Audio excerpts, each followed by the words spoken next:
White കളറുള്ള ഒരു പാത്രം കിട്ടിയപ്പോൾ ഇതിലാവാം അടുത്ത പരീക്ഷണം എന്ന് വിചാരിച്ചിട്ട് അതിൻ്റെ ഹാൻഡിലൊക്കെ ഞാൻ ഊരിയെടുത്തിട്ടുണ്ട് കേട്ടോ. അപ്പോൾ ഈ ഹാൻഡ് ഊരിയെടുത്തത് കൂടാതെ ഇതിൻ്റെ ഈ വക്ക് ഭാഗത്ത് കുറച്ചിങ്ങനെ തള്ളി നിൽക്കുന്നുണ്ട്. അതും കൂടെ കട്ട് ചെയ്തെടുക്കാമെന്ന് വിചാരിച്ചു. സംഭവം എളുപ്പമാണെന്ന് വിചാരിച്ചിട്ടാണ് തുടങ്ങിയത്. പക്ഷെ കട്ട് ചെയ്തെടുക്കാൻ ഇത്തിരി പ്രയാസമായിരുന്നു കേട്ടോ. കാരണം ഈ ബോട്ടിൽ മുറിയാണ്ട നോക്കണമല്ലോ. എന്നിട്ട് അതിലേക്ക് ഞാനിവിടെ ഒരു പീച്ച് കളർ പെയിൻ്റാണ് കേട്ടോ അടിച്ചു കൊടുക്കുന്നത്. അപ്പോൾ ഇതേപോലെ നിങ്ങൾക്ക് എന്ത് കളർ വെച്ചിട്ട് വേണമെങ്കിലും ചെയ്യാം കേട്ടോ. അപ്പോൾ ഞാനിത് കംപ്ലീറ്റ് ചെയ്യുമ്പോൾ മനസ്സിലാവും ഏത് കളർ വെച്ചിട്ട് ചെയ്താലും ഭംഗിയായിരിക്കും. പിൻട്രസ്റ്റിലൊക്കെ ഒരുപാട് ഇതുപോലെയുള്ള ഡിസൈൻ ഉണ്ട് കേട്ടോ. പല പല കളർ വെച്ചിട്ട് എല്ലാം ഭംഗിയുണ്ടെന്ന് വേണം പറയാൻ കേട്ടോ. ഏതാ കൂടുതൽ ഭംഗി എന്നൊന്നും പറയാൻ പറ്റില്ല. എല്ലാം നല്ല ഭംഗിയുള്ള തന്നെയാണ് കേട്ടോ. ഞാനൊരു പീച്ച് കളർ ചെയ്ത് കൊടുത്തു എന്നേ ഉള്ളൂ. ഇത് നല്ലപോലെ ഉണങ്ങിയതിന് ശേഷം വൈറ്റ് കളർ പെയിന്റ് എടുത്തിട്ട് ഇതേപോലെ പൂക്കൾ വരച്ചു കൊടുക്കാം. അപ്പോൾ ഈ പൂക്കൾ വരയ്ക്കുമ്പോൾ ഈ പൂക്കളുടെ ഷേപ്പ് എന്ന് പറയുന്നത് നമ്മൾ എടുക്കുന്ന ബ്രഷിനനുസരിച്ചിരിക്കും. ഞാൻ ഇതേപോലെയുള്ള ഒരു ബ്രഷ് എടുത്തുകൊണ്ട് എൻ്റെ പൂക്കൾ ഇങ്ങനെയാണ് കേട്ടോ വന്നത്. അപ്പോൾ നിങ്ങൾക്ക് ഏത് ഷേപ്പിലുള്ള പൂക്കളാണ് വേണ്ടതെന്നുണ്ടെങ്കിൽ ഒരു ബ്രഷ് എടുത്തിട്ട് റഫായിട്ടൊന്ന് എവിടെയെങ്കിലും വരച്ച് നോക്കിയിട്ട് അതേ ബ്രഷ് വെച്ചിട്ട് തന്നെ ഈ ബോട്ടിൽ അങ്ങ് വരച്ചു കൊടുത്താൽ മതി കേട്ടോ.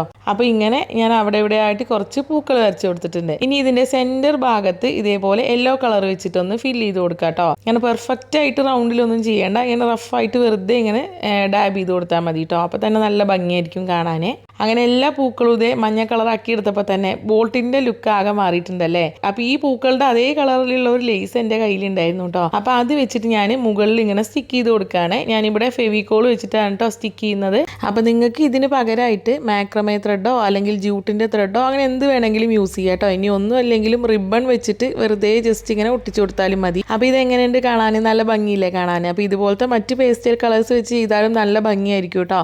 ഇതിന്റെ ഉപയോഗം എന്ന് പറഞ്ഞത് നമ്മൾ ഓരോരുത്തരെയും ഡിപ്പെൻഡ് ചെയ്തിരിക്കും. നമുക്ക് എങ്ങനെ ഉപയോഗിക്കാനാണോ ഇഷ്ടം അങ്ങനെ ഉപയോഗിക്കാം.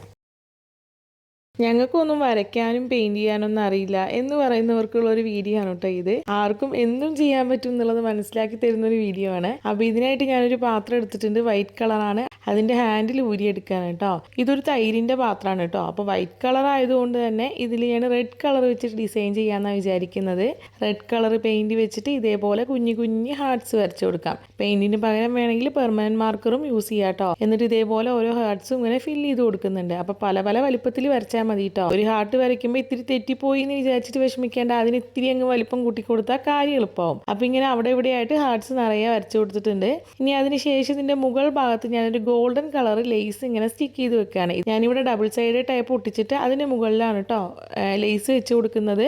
അപ്പോൾ ഇത്രയും ചെയ്ത് കഴിഞ്ഞപ്പോൾ ഒന്ന് ബ്ലാങ്ക് ആയി തോന്നിയത് കൊണ്ട് ഞാനിതിൽ കുറച്ച് ഗോൾഡൻ കളർ ഡോട്ട്സ് കൂടെ ആഡ് ചെയ്ത് കൊടുക്കുന്നുണ്ട്. അങ്ങനെ നമ്മുടെ സംഭവം ഇവിടെ റെഡി ആയിട്ടുണ്ട് കേട്ടോ. ഇത് എങ്ങനെയുണ്ട് കാണാൻ? എല്ലാവർക്കും ചെയ്യാൻ പറ്റുന്ന സംഭവം തന്നെയല്ലേ. അപ്പോൾ ഇതിനെ നമുക്ക് പെൻ ഹോൾഡർ ആയിട്ടോ അല്ലെങ്കിൽ ഫ്ലവർ വൈസ് ആയിട്ടോ ഒക്കെ യൂസ് ചെയ്യാം കേട്ടോ. വരയ്ക്കാൻ അറിയുന്നവർക്കും അറിയാത്തവർക്കും ഒക്കെ എല്ലാം ചെയ്യാൻ പറ്റുന്നേ. അപ്പോൾ ഇത് കണ്ടപ്പോൾ നിങ്ങൾക്ക് മനസ്സിലായില്ലേ. അപ്പോൾ എല്ലാവരും ഒന്ന് ട്രൈ ചെയ്യണം കേട്ടോ.